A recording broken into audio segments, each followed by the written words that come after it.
I think the way that I can look at this is corporate versus a corporate business versus a small business.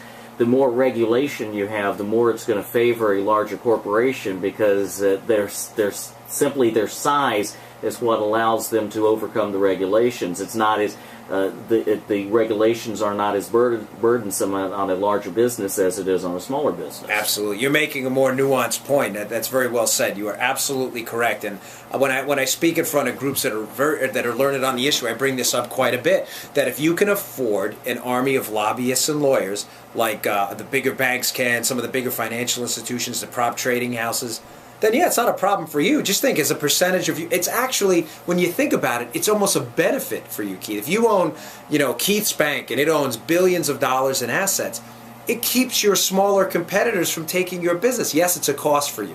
It's going to cost you, say, $20 million, just make up some numbers here, in lawyers and lobbyists.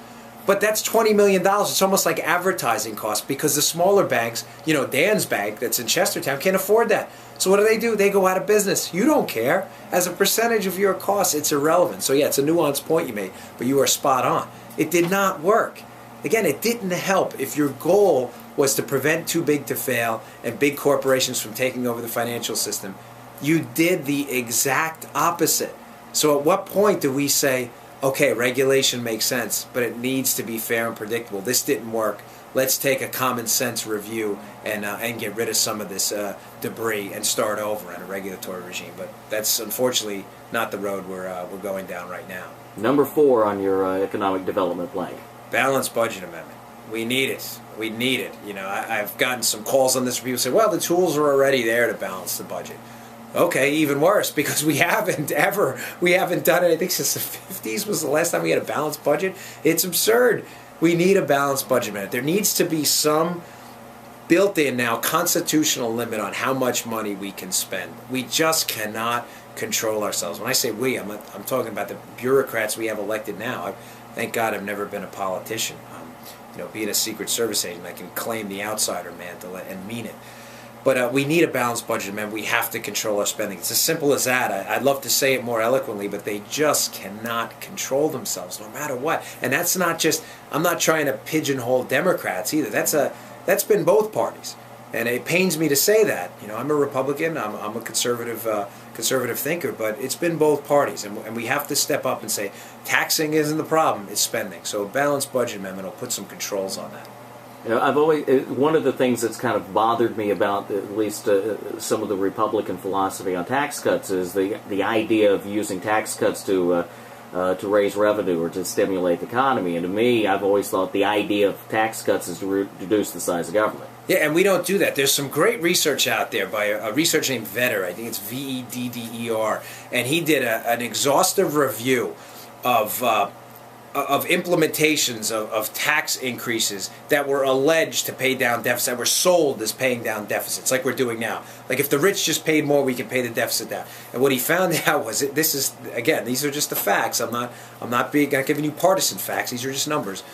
What he found out is for every dollar they increased in taxes, they spent between $1.13 at the low end and $1.80. So not only did you not pay it down, you actually spent more. Mm-hmm. So I increase your taxes under the guise that I'm going to decrease the debt, and I've actually at the far end doubled it. It just, again, it doesn't work. You cannot control these guys. You can't. It's making the choice between whether you're going to tax or spend or borrow and spend. Yeah, exactly. And really, when you look at a fiscal analysis done based on tax increases rather than spending cuts, yeah, it's not good. And the fifth and final plank on your economic development plan.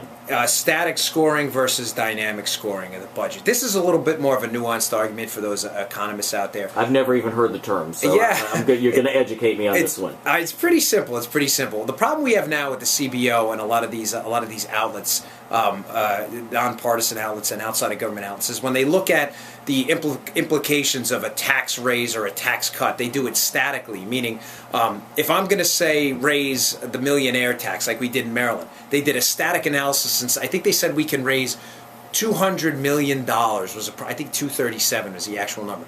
They said, if Martin O'Malley, if you raise this tax rate on millionaires up to this rate, here's what you're going to get back.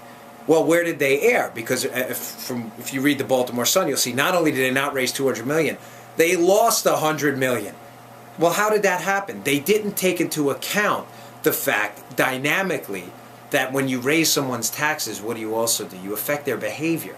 Because think about it, Keith. If you can then claim capital gains instead of income and avoid the tax, why would you pay the tax? Well, listen, we can't. The world's. I love human beings. We're all very charitable, and the United States is the most charitable country on earth. But we're not stupid. People act in their own best interest. And thank you. If you have the choice to pay $20,000 additional dollars to the government or not, most people aren't. They're going to shelter their money and assets and just wait till the tax rate comes down. So if we just switch to dynamic scoring that takes into account behavior changes, we would find out the real cost of tax programs, not the phony cost. Very similar to what Jay Jacobs said that in dealing with Maryland, that the state that they always look at the best case scenario when they really should be looking at the worst case scenario. Yeah, exactly. You're right. They give these rosy projections, and then he's right. I like Jay Jacobs a lot. He's fantastic, but he's absolutely right. And then what we do is we spend the money based on these best case scenarios, which never happened. Then we go, oh, how did we get $1 billion in debt? I mean, Governor O'Malley has said over and over again, if we just did this, we'd balance the budget. If we just did this, we'll balance the budget. No, if we just do this. Governor, listen, you're running out of excuses. I'm sorry. Even the Democrats I run into, because we're all over the state, are tired of it. At least be honest with them, Governor O'Malley. I know I'm running for a federal office, but, I'm a politician. I'm looking to get into an office. I'm looking to take a stand and lead in Maryland. You have to take a stand on these issues, and he has to be genuine with the folks. With that, we're going to take a quick break, and we'll come back and learn more about your campaign. Dan Bongino running for U.S. Senate. I'm Keith Thompson, Talk of the Towns here on the Town AM 1530 FM 102.3 WCTR.